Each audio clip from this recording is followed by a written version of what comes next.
میرے بھائیوں، بزرگوں، عزیزوں، دوستوں، جو آیت کریمہ میں نے آپ حضرات کے سامنے پڑھی ہے 26ویں پارے کے سورہ حجرات کی ایک آیت کریمہ ہے۔ اسی آیت کے تحت پچھلے جمعہ میں بہت ساری باتیں آپ حضرات کے سامنے پیش کی گئی تھیں، اور بہت سی باتیں جو حدیث اور قرآن کی روشنی میں تھیں پچھلے جمعہ کے اندر وہ باتیں نہیں آ پائی تھیں۔ اسی آیت کے روشنی میں آپ حضرات کے سامنے آج بھی کچھ باتیں پیش کی جائیں گی۔ سب سے پہلے تو آیت کریمہ کا ترجمہ سماعت فرما لیں۔ اللہ رب العزت نے فرمایا کہ یا ایھا الذین آمنوا اجتنبوا کثیرا من الظن، اے ایمان والو بہت سارے گمان سے اپنے آپ کو بچاؤ۔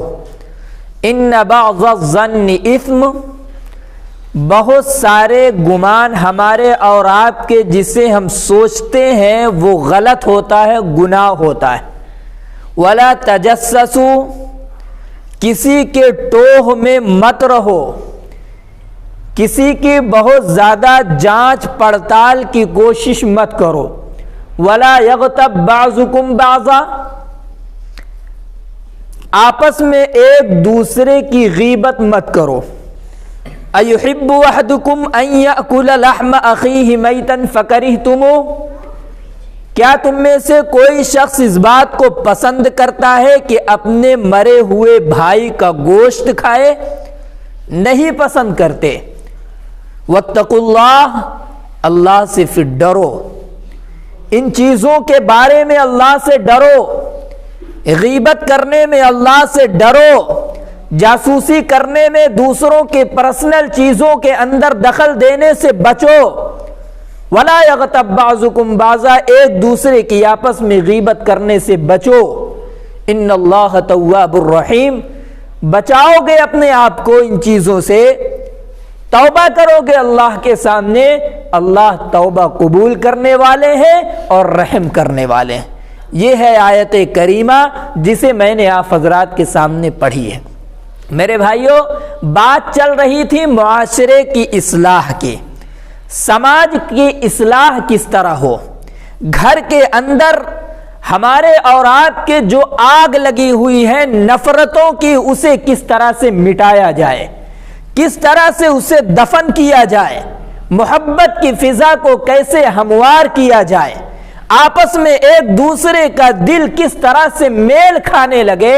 اگر ان چیزوں کو ہم چاہتے ہیں تو ان برائیوں سے اپنے آپ کو بچانا پڑے گا، ان برائیوں سے توبہ کرنا پڑے گا، ورنہ میرے بھائیوں ہمارے اعمال سارے کے سارے بیکار ہو جائیں گے۔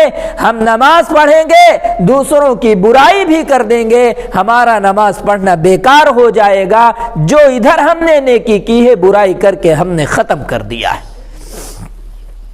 اور میں نے ایک حدیث پڑھی تھی کہ رسول اللہ صلی اللہ علیہ وسلم نے ارشاد فرمایا کہ غیبت زنا سے بھی زیادہ سخت گناہ ہے۔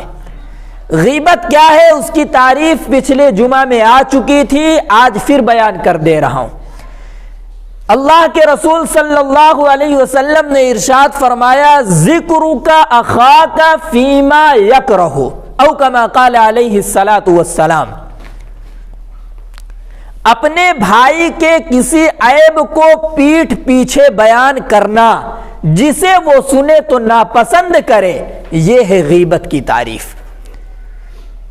ہم اپنے بھائی کے عیب کو بیان کریں، کسی کے اندر ہم نے کوئی کمی دیکھ لی، کوئی نہیں جاننے والا ہے، چھپا ہوا ہے اس کا عیب، اللہ تعالیٰ نے پردہ ڈال رکھا ہے اس کے عیب پر، اللہ نے پردہ پوشی فرما دی ہے، لیکن اللہ نے چھپا لیا اس کے عیب کو۔ ہمیں اور آپ کو جیسے اس کے عیب کے بارے میں پتا چلا، دوسروں کے سامنے اسے بیان کرنا شروع کر دیا، یہی غیبت ہے۔ اللہ کے رسول صلی اللہ علیہ وسلم سے صحابہ نے پوچھا تھا کہ یا رسول اللہ جس کے بارے میں جو عیب بیان کیا جا رہا ہے وہ عیب تو اس کے اندر پایا جا رہا ہے۔ مثال کے طور پر ہم نے کسی کے بارے میں کہہ دیا وہ شراب پیتا ہے، وہ شراب پیتا ہے۔ میرے بھائیوں حالانکہ وہ سچ میں شراب پیتا ہے، اس کے باوجود ہم دوسروں سے اس کی باتوں کو بیان کر رہے ہیں، اس کے اس عیب کو بیان کر رہے ہیں، تو اللہ کے رسول صلی اللہ علیہ وسلم سے صحابہ نے فرمایا یا رسول اللہ سچ میں اس کے اندر وہ عیب پایا جاتا ہے، کیا اس کے اس عیب کو بیان کرنا بھی گناہ ہے؟ اللہ کے رسول نے فرمایا ہاں تبھی تو غیبت ہے، اس کے اندر وہ عیب نہیں ہے، پھر بھی تم اسے کہہ رہے ہو کہ شراب پیتا ہے، اس نے شراب کبھی نہیں پیا ہے، اس نے زنا نہیں کیا، آپ اس کے اوپر الزام لگا رہے ہیں، چوری نہیں کیا، چوری کا الزام لگا رہے ہیں، تو یہ غیبت نہیں ہے، تو بہتان ہو گیا، الزام تراشی ہو گئی، اس سے بھی بڑا گناہ ہے۔ اور میرے بھائیوں علماء نے لکھا ہے غیبت زنا سے بڑا گناہ کیسے ہے؟ اللہ کے رسول صلی اللہ علیہ وسلم نے فرمایا زنا کا تعلق اللہ سے اللہ معاف کر سکتے ہیں، لیکن غیبت کا معاملہ بندوں کے ساتھ ہے، حقوق العباد میں سے ہے، جب تک بندہ معاف نہیں کرے گا اللہ رب العزت بھی معاف نہیں کریں گے۔ ہم نے جس کی برائی کی ہے، ہم نے جس کے عیبوں کو بیان کیا ہے، جب تک اس سے معافی نہیں مانگ لیں گے تب تک اللہ رب العزت بھی ہمیں اور آپ کو معاف نہیں کرے گا۔ ہماری اور آپ کی معافی معلق رہے گی کس پر؟ جب تک اس سے ہم معافی نہیں مانگ لیں گے۔ میرے بھائیوں پتہ چلا کہ غیبت کا معاملہ، چگل خوری کا معاملہ، بہتان تراشی کا معاملہ بہت سخت ہے، بہت سخت معاملہ ہے، جب تک معافی نہیں مانگ لیا جائے گا اس وقت تک کوئی چھٹکارا نہیں ہے۔ میرے بھائیوں جس کے ہم نے غیبت کی ہے اب وہ شخص دنیا سے چلا گیا، انتقال ہو گیا، اس کے انتقال کے بعد ہم کیسے اس سے معافی مانگیں؟ اب کسی کو احساس ہوا کہ ہم نے فلاں کی برائی کی تھی، فلاں کے ساتھ ہم نے زیادتی کی تھی، اب ہمیں اپنے گناہوں کا احساس ہو رہا ہے، اللہ کے سامنے توبہ کرنا چاہتے ہیں، لیکن یہ بات حدیث پاک کے اندر موجود ہے جب تک جس کی غیبت کی تھی وہ معاف نہیں کر دے گا تب تک اللہ تعالیٰ بھی معاف نہیں کرے گا، تو ہم اب کیسے اس سے معافی مانگیں؟ وہ تو دنیا سے جا چکا ہے۔ اللہ کے رسول صلی اللہ علیہ وسلم نے اس کا بھی طریقہ بتا دیا کہ جس کی غیبت تم نے کر رکھی ہے، جس کی برائی کر رکھی ہے وہ دنیا سے جا چکا ہے، اس کا کفارہ یہ ہے کہ جب تم اپنے لیے مغفرت کی دعا مانگو تو اس کے لیے بھی مغفرت کی دعا مانگو۔ اپنے لیے جس چیز کی طلب رکھو آخرت کے اندر اس چیز کو پہلے اس کے لیے مانگو جس کی تم نے برائی کر رکھی ہے، یہ کفارہ ہوگا اس کا جو ہم نے اس کے دنیا میں رہتے ہوئے برائی کی تھی۔ تو میرے بھائیو بزرگو دوستو لیکن افسوس یہ ہے کہ آج ایک کلمہ پڑھنے والا ایمان والا دھڑلے سے برائی کر رہا ہے، غیبت کر رہا ہے اور سینہ تان کر کہتا ہے ہم نے حقیقت بیان کی ہے، اس کے اندر یہ بات موجود ہے تبھی تو ہم نے اس سے کہا ہے، الزام نہیں لگایا ہے۔ میرے بھائیوں کسی کے اندر اگر یہ عیب پایا بھی جا رہا ہے، حقیقت یہ ہے آپ اسے بیان بھی کر رہے ہیں اور کسی کے منہ پر کہہ دینا، ہم کہتے ہیں کہ ہم نے اس کے منہ پر کہا ہے، پیٹھ پیچھے تھوڑی کہا ہے۔ میرے بھائیوں ہم نے اس کے منہ پر کہا ہے لیکن اس کی بھی گنجائش نہیں ہے، یہ غیبت ہے، چگل خوری ہے، تو منہ پر کہہ دینا یہ بے حیائی ہے۔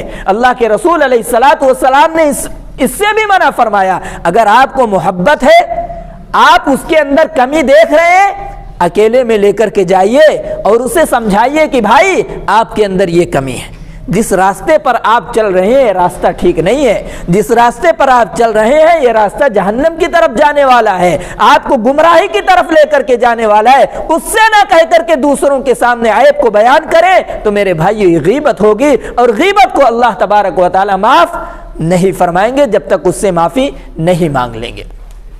میرے بھائیو اسی طرح ایک اور حدیث میں ہے، حضور پاک علیہ الصلوۃ والسلام نے ارشاد فرمایا ہم جس کی غیبت کر رہے ہیں، چگل خوری کر رہے ہیں، جس کی برائیاں کر رہے ہیں، ہماری ساری کی ساری نیکیاں ہم سے لے کر کے اس کے حوالے کر دی جائیں گی، اس کی سپرد کر دی جائیں گے۔ صبح ہم نے فجر کی نماز پڑھی، ظہر کی نماز پڑھی، عصر کی نماز پڑھی، مغرب پڑھ لیا، عشاء پڑھ لیا، ساری نمازیں ہم نے پڑھ لی، اور عشاء پڑھنے کے بعد ہم نے اپنے کسی ایمان والے بھائی کی برائی کر دی۔ یہ ساری نیکیاں ہمارے جو ہم نے اللہ کی عبادت کی ہے، ساری عبادتوں کا ثواب اللہ رب العزت ہمارے اعمال نامے سے لے کر کے اس کے اعمال نامے کے اندر چڑھا دیں گے، اور وہ شخص جو اللہ کی عبادت بھی نہیں کیا، ہم نے اس کی برائی کی ہے، اس کے گناہوں کو اللہ رب العزت ہمارے نامہ اعمال کے اندر داخل کر دیں گے۔ اس لیے میرے بھائیوں، یہ بہت ہی بڑی برائی ہے۔ لیکن بات وہی ہے کہ ہم غیبت بھی کر رہے ہیں، چگل خوری بھی کر رہے ہیں، برائی بھی کر رہے ہیں، معافی مانگنا تو دور کی بات، معافی مانگنے کو سوچتے بھی نہیں۔ ہم معافی مانگیں گے اس کے سامنے، ہم جھکیں گے اس کے سامنے، ہم جائیں گے اس کے سامنے معافی مانگنے کے لیے؟ کبھی نہیں ہو سکتا۔ میرے بھائیو، جب ہمارا ضمیر یہ گوارا نہیں کرتا ہم کسی سے جا کر کے معافی مانگے، ہم چھوٹا بنیں گے اس کے سامنے، ہم اپنے سر کو جھکائیں گے اس کے سامنے، یہ نہیں ہو سکتا، تو ہمارا ضمیر یہ کیسے گوارا کرتا ہے کہ ہم اپنے بھائی کی برائی کریں؟ جب ہم برائی کرتے ہیں تو ہمیں اس بات کے لیے بھی تیار رہنا چاہیے کہ ہمیں معافی مانگنا ہے، ہم معافی مانگ لیں گے۔ لیکن میرے بھائیوں، جب ہم معافی نہیں مانگ سکتے تو ہمیں چاہیے کہ توبہ کر لیں اور ہمیشہ کے لیے پختہ ارادہ کر لیں کہ ہم کبھی بھی کسی کی غیبت نہیں کریں گے۔ میرے بھائیوں، بزرگ دوستو، ہماری اور آپ کی حیثیت کیا ہے؟ ہم سب کے آقا حضرت محمد مصطفیٰ صلی اللہ علیہ وسلم ایک مرتبہ صحابہ کرام کے درمیان میں آپ تشریف فرما تھے۔ حضور پاک علیہ الصلوۃ والسلام تمام صحابہ کے درمیان میں کھڑے ہو گئے اور سب کو مخاطب کرتے ہوئے رسول اکرم صلی اللہ علیہ وسلم نے فرمایا کہ میرے صحابہ سنو، میں نے اپنی زندگی میں اگر تم میں سے کسی کے ساتھ ظلم کیا ہو، میں نے کسی کو اپنی زندگی میں مارا ہو، آج میں محمد الرسول اللہ کھڑے ہو کر کے اعلان کر رہا ہوں کہ آ کر کے مجھ سے بدلہ لے لے۔ یہ بات کون کہہ رہا ہے؟ اللہ کے رسول فرما رہے ہیں کہ آ کر کے مجھ سے بدلہ لے لے۔ بدلہ نہیں لینا چاہ رہا ہے تو مجھے معاف کر دے، میں اس سے معافی مانگنے کے لیے تیار ہوں۔ رسول اکرم صلی اللہ علیہ وسلم یہ بات ارشاد فرما رہے ہیں۔ ہم سب کا اس بات پر عقیدہ ہے، ایمان ہے کہ رسول اکرم صلی اللہ علیہ وسلم پہ کسی پر ظلم نہیں کر سکتے۔ آقا صلی اللہ علیہ وسلم ناحق کسی کو مار نہیں سکتے۔ اس کے باوجود بھی حضور پاک علیہ الصلوۃ والسلام فرما رہے ہیں اگر میں نے کسی پر ظلم کیا ہو، مجھ سے کسی کو تکلیف پہنچی ہو، تو آج میں اپنے آپ کو اس کے حوالے کر رہا ہوں، آ کر کے اپنا بدلہ لے لے۔ جب حضور پاک علیہ الصلوۃ والسلام یہ بات کر سکتے ہیں، حضور اعلان کر رہے ہیں، تو ہماری اور آپ کی حیثیت کیا ہے؟ اس لیے میرے بھائیو، بزرگ دوستو، ہم سب کو چاہیے کہ اولاً کسی کی غیبت سے بچیں، چغل خوری سے بچیں، بہتان تراشی، الزام تراشی سے بچیں، اور کسی کی کر دی ہو تو اس سے معافی مانگ لیں۔ جب اللہ کے رسول نے یہ اعلان کیا تو ایک صحابی کھڑے ہو گئے، یا رسول اللہ، ایک مرتبہ آپ نے مجھے مارا تھا، مارا تھا۔ حضور نے فرمایا کیا چاہتے ہو؟ فرمایا یا رسول اللہ، میں بدلہ لینا چاہتا ہوں۔ صحابی رسول کھڑے ہو گئے اللہ کے رسول صلی اللہ علیہ وسلم سے بدلہ لینے کے لیے۔ حضور نے ارشاد فرمایا آگے آ جائے، آپ آگے آ جائیں، آ کر کے اپنا بدلہ لینے۔ وہ صحابی رسول حضور پاک علیہ الصلوۃ والسلام کے پاس آ گئے اور فرمایا کہ یا رسول اللہ، جس وقت آپ نے مجھے مارا تھا میری پیٹھ اس وقت ننگی تھی، کوئی کپڑا نہیں تھا میری پیٹھ پر، میں بھی چاہتا ہوں کہ آپ اپنے بدن سے کپڑا ہٹا لیں، اس کے بعد میں آپ سے بدلہ لوں گا۔ حضور پاک علیہ الصلوۃ والسلام ایک چادر اوڑھے ہوئے تھے، کملی تھی آپ علیہ الصلوۃ والسلام کی جسم مبارک پر۔ حضور نے اپنی چادر گرا دی اور فرمایا کہ بدلہ لے لو۔ میرے بھائیو، صحابی رسول آگے بڑھتے ہیں، حضور پاک علیہ الصلوۃ والسلام کے دونوں کاندھے مبارک کے درمیان، جو دونوں کندھے تھے اس کے درمیان میں ایک مہر تھی جس کا نام مہر نبوت تھا، نبی ہونے کی وہ مہر تھی۔ وہ صحابی رسول اس مہر کو دیکھنا چاہتے تھے، اس مہر کو چومنا چاہتے تھے۔ رسول اکرم صلی اللہ علیہ وسلم نے جیسے ہی اپنی چادر نیچے کی، وہ آ کر کے اس مہر کو چوم لیا اور بوسہ لیا اور فرمایا کہ یا رسول اللہ مجھے معاف فرما دیں، میں نے آپ کی شان میں گستاخی کی ہے، میں نے آپ کی شان میں گستاخی کی، میں آپ سے بدلہ لینے کے لیے نہیں آیا تھا، میں تو اس مہر نبوت کو چومنے کے لیے آیا تھا۔ تو میرے بھائیو بزرگو دوستو، ہمیں اور آپ کو اس حدیث سے یہ سبق ملتا ہے کہ جب رسول اکرم صلی اللہ علیہ وسلم اس بات کا اعلان کر سکتے ہیں کہ اگر میں نے کسی کے ساتھ ظلم کیا ہے تو آ کر کے مجھ سے بدلہ لے لے، ہم نے کسی کی غیبت کی ہے، ہم نے کسی کی چغل خوری کی ہے، ہم نے کسی پر الزام لگایا ہے، ہمارے اور آپ کے لیے کیا مشکل ہے معافی مانگنا؟ اس دنیا کے اندر، اس دنیا میں رہتے ہوئے معاملے کو صاف کرنا ہوگا، ورنہ اللہ کے رسول صلی اللہ علیہ وسلم نے صاف صاف ارشاد فرما دیا، جس کے ساتھ تم نے برائی کی ہے جب تک وہ معاف نہیں کرے گا اس وقت تک میں بھی معاف نہیں کر سکتا۔ یہ تو ہوئی غیبت، جس کے بارے میں نے آپ حضرات کے سامنے پیش کی۔ اور چغل خوری، ادھر کی بات ادھر کرنا، ادھر کی بات ادھر کرنا، آپس میں ایک دوسرے کو لڑانا۔ اللہ کے رسول صلی اللہ علیہ وسلم نے ایسے لوگوں کے بارے میں بھی صاف صاف فرما دیا، لا يدخل الجنت قطات، چغل خوری کرنے والے، ادھر کی بات ادھر، ادھر کی بات ادھر، آپس میں لڑانے والے جنت میں داخل نہیں ہو سکتے ہیں جب تک کہ ان کے اس گناہ کا انہیں سزا نہ مل جائے۔ جب تک اس گناہ کے سزا نہیں مل جائے گا اس وقت چغل خور جنت میں نہیں جا سکتے۔ میرے بھائیو بزرگو دوستو، اگر اپنے سماج کو، اپنے معاشرے کو، اپنے گھر کو اچھا بنانا چاہتے ہیں تو یہ جو چیزیں اللہ کے رسول علیہ السلام نے اور سورہ حجرات کے اندر اللہ تبارک و تعالی نے فرمایا، ان چیزوں سے جب تک ہم بچیں گے نہیں، اسی طرح ہمارے سماج اور معاشرے کے اندر آپس میں نفرتیں، آپس میں عداوتیں آگ لگی رہیں گی گھروں کے اندر اور محلوں کے اندر۔ اللہ تبارک و تعالی ہم سب کو اس سے بچنے کی توفیق عطا فرمائے۔ چغل خوری میرے بھائیوں، اس کا ایک واقعہ کتابوں کے اندر لکھا ہوا ہے۔ پہلے زمانے کے اندر غلام ہوا کرتے تھے، غلام، اور غلاموں کو بیچا بھی جاتا تھا، خریدا بھی جاتا تھا، ان کی منڈی لگا کرتی تھی۔ ایک صاحب منڈی گئے غلام کو خریدنے کے لیے، ان کے گھر میں کام کرنے کی ضرورت تھی، تو جو اس وقت بیچ رہا تھا غلام کو، اس کے پاس گئے اور جا کر کے کہا کہ مجھے یہ غلام چاہیے۔ اس نے بتایا کہ بھائی آپ لینا چاہتے ہیں لے لیجئے، لیکن اس کے اندر ایک خرابی ہے، ایک عیب ہے، میں اسے بتا دیتا ہوں، اب آپ کی مرضی ہے، آپ لینا چاہیں تو لے لیں۔ اس سے پتہ چل رہا ہے پہلے کے زمانے میں جو تجارتیں ہوا کرتی تھی، جو آپس میں لوگ معاملات کیا کرتے تھے، دھوکہ نہیں دیتے تھے، اس کے اندر مال کے اندر کوئی کمی ہوا کرتی تھی تو اس کو بتا دیا کرتے تھے۔ آج کی طرح نہیں کہ آج لوگ دھوکہ دے کر کے اپنے مال کو بیچنا چاہتے ہیں، دھوکہ دے کر کے دوسروں کو پھنسانا چاہتے ہیں، کسی طرح ہم اس سے بچ جائیں۔ اللہ کے رسول صلی اللہ علیہ وسلم کا معمول تھا کہ روزانہ حضور پاک صلی اللہ علیہ وسلم مدینے کے مارکیٹ کے اندر نکلا کرتے تھے کہ جا کر کے دیکھیں مسجدوں کے اندر تو دین ہے، گھروں کے اندر مسلمانوں کے دین ہے، کیا مارکیٹ کے اندر دین باقی ہے کہ نہیں باقی ہے؟ حضور پاک علیہ السلام روزانہ مارکیٹ جایا کرتے تھے، بازار کی طرف حال چال جاننے کے لیے۔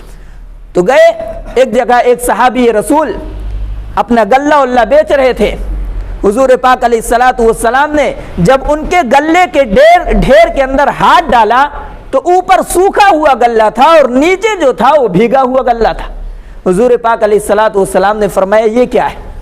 اوپر سوکھا رکھے ہو، نیچے گیلا ہوا ہے تاکہ وزن بڑھ جائے، دھوکہ دینا چاہتے ہو؟ فرمایا نہیں یا رسول اللہ، یہ نیچے والا بھیگا تھا اسی طرح ہو گیا، کچھ بہانہ بنائے۔ اللہ کے رسول صلی اللہ علیہ وسلم نے فرمایا نہیں، دھوکہ دینے والا مومن نہیں ہو سکتا، دھوکہ دینے والا مسلمان نہیں ہو سکتا، اس کے اندر عیب ہے تو اسے اوپر کرو تاکہ کوئی جب خریدے تو پھنسے نہ، دھوکہ نہ کھا جائے، اور لوگوں کے سامنے بیان کرو، بتا کر کے بیچو کہ اس کے اندر عیب ہے، اس کی قیمت یہ ہوگی، یہ اچھا ہے اس کی قیمت یہ ہوگی، جس کو سمجھ میں آئے گا لے گا۔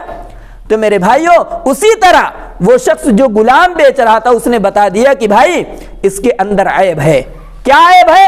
چغل خوری کرتا ہے، ادھر کی بات ادھر، ادھر کی بات ادھر، بہت دنوں سے اس کے اندر یہ عیب ہے اور چھڑانے کی کوشش کی گئی لیکن چھوٹا نہیں۔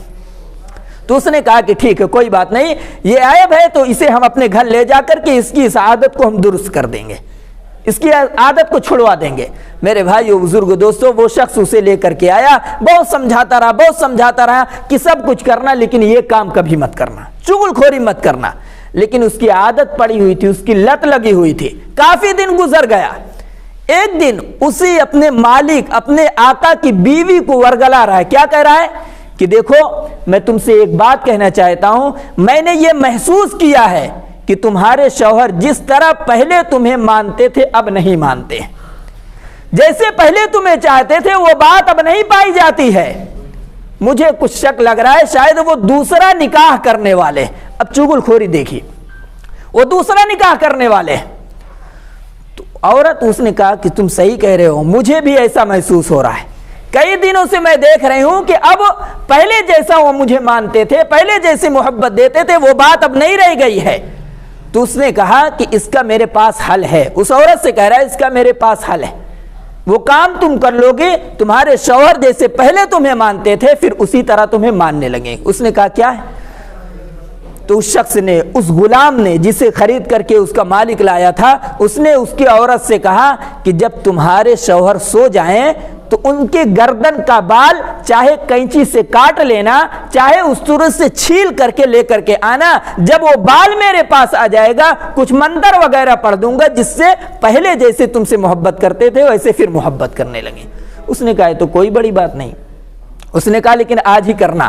وہ غلام کہہ رہا ہے اپنے مالکن سے کہ آج ہی کرنا، آج رات میں جب وہ سو جائیں تو ایسا کرنا، کل ہم کر دیں گے، پہلے جیسی پھر محبت دونوں کے درمیان میں قائم ہو جائے گی۔ اس نے کہا ٹھیک۔ ادھر اب اس کے شوہر کے پاس گیا، اس کے شوہر کے پاس اب جا کر کے کہہ رہا ہے کہ دیکھو تمہاری بیوی پہلے جیسے تم سے محبت کرتی تھی، تم سے جیسے تعلق رکھتی تھی، وہ بات اب نہیں ہے۔